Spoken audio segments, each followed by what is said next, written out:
Joseph Stalin foi o ditador da União Soviética e uma das pessoas mais temidas do mundo. Ele é conhecido pelos expurgos, pelas mortes, pelos gulags, que foram os campos de concentração na União Soviética, pelo Holodomor, que foi a Grande Fome, pela paranoia constante, enfim, pela ditadura totalitária da União Soviética. E como ele se tornou tudo isso?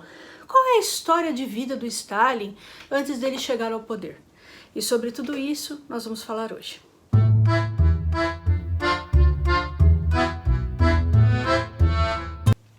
Stalin teve uma infância dificílima. Ele nasceu na Geórgia, o pai dele era alcoólatra e abusivo. Tem um vídeo sobre a infância do Stalin, eu vou deixar nos cards para quem não viu. Pelos parentes e amigos, nesse período aí, ele era conhecido como Sossó. Stalin estudou para ser padre.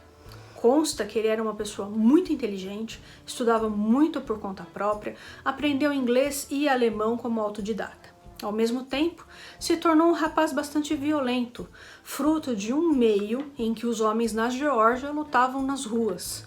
Foi estudando em Tbilisi, que é a capital da Geórgia, que Stalin conheceu o marxismo e o Partido Bolchevique. A situação na escola que formava os padres era muito complicada, havia muita repressão, e acredita-se que esse fato possa ter levado Stalin para perto dos comunistas. Stalin acabou se tornando um marxista fanático e ingressando no Partido Bolchevique, que era o partido do Lenin. Stalin, com seu conhecimento das ruas e seu instinto de sobrevivência, começou a assaltar bancos na Geórgia para financiar a revolução. Ele não ficava com praticamente nada do dinheiro. Consta que ele não tinha condições nem para comprar um cigarro, e tudo ele mandava para o Lenin. Stalin vivia sujo, magro e mal vestido. Stalin e seus amigos começaram a extorquir dinheiro, principalmente de empresários armênios que viviam na Geórgia. Esse dinheiro também ia para a revolução. Eles mandavam os valores no meio das garrafas de vinho.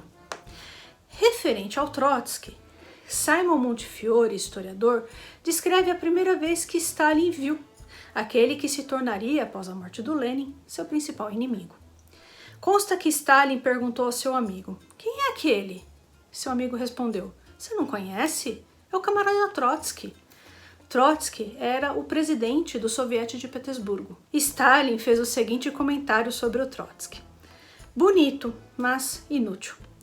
Trotsky zombava de Stalin: "Esse aí nunca fala." Nos congressos comunistas, de fato, Stalin dificilmente falava.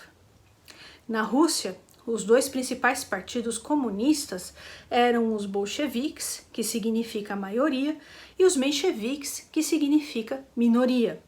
Os mencheviques não gostavam muito do Stalin, pois o achavam truculento e meio bandidinho. Eles queriam banir os assaltos a bancos.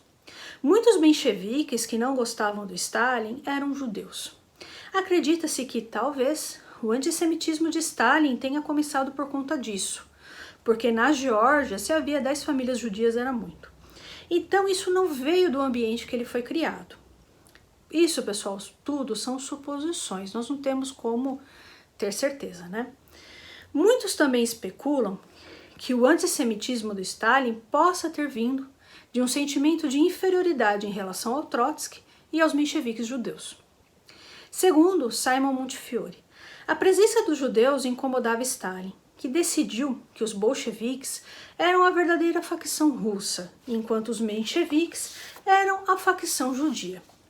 O bolchevique Alexink chegou a dizer a Stalin brincando: "Não seria uma má ideia para nós bolcheviques organizarmos um pogrom." Pogrom eram os ataques às aldeias judaicas. A mãe do Stalin fez a pergunta que todo mundo gostaria de ter feito: "Sossó, não teria sido melhor dividir o poder com Trotsky?" Infelizmente, não sabemos a resposta. Possivelmente foi militando pelos bolcheviques que se acredita que o Stalin tenha se tornado paranoico. A Ucrânia, a polícia política do czar, tinha inserido vários agentes disfarçados no meio dos comunistas. Stalin foi várias vezes preso e deportado para a Sibéria devido à atuação de agentes duplos.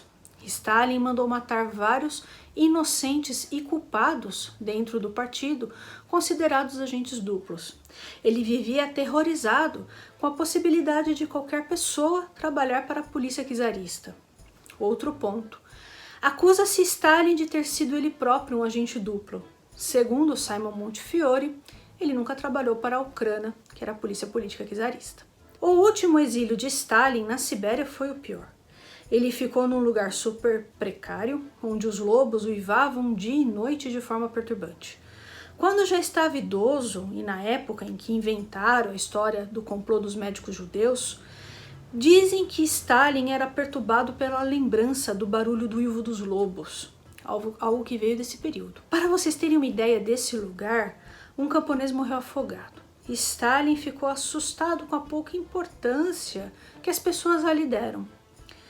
E ainda disseram para o Stalin, olha só, pessoas nós fazemos, viu? Tente fazer um cavalo. No último exílio, Stalin teve um caso com uma menina de 13 anos. Ela engravidou dele 2 vezes. Na primeira vez perdeu o bebê. Ela teve o segundo. Stalin nunca reconheceu a criança e nem ajudou a família, mesmo sendo ditador da União Soviética.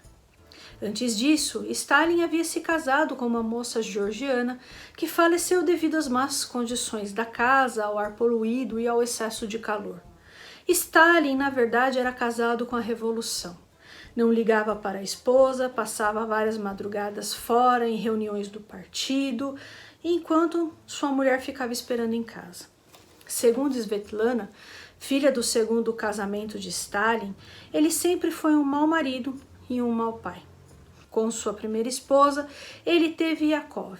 Consta que Stalin nunca lembrou que essa criança existia. Ele foi criado pela família da falecida esposa e Stalin nunca o visitou. Yakov morreu no campo de concentração nazista de Sachsenhausen porque Stalin se recusou a trocá-lo por um general alemão. Stalin foi aconselhado a fazer a troca, porque Yakov seria usado pela propaganda nazista, o que de fato aconteceu.